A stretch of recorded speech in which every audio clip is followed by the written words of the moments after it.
Okay, so niabot na to ang parcel. Paniablihan. Nag-order ko og kanang mura og adapter para sa charger sa cellphone kay pagpalit na ko og cellphone so tanan ko ano dara.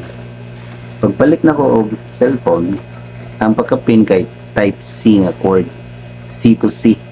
Nya wala man ko adapter nga C. So nag-order ta. So mo na ni tuning tanan. So nag-order ko ani sa TikTok shop.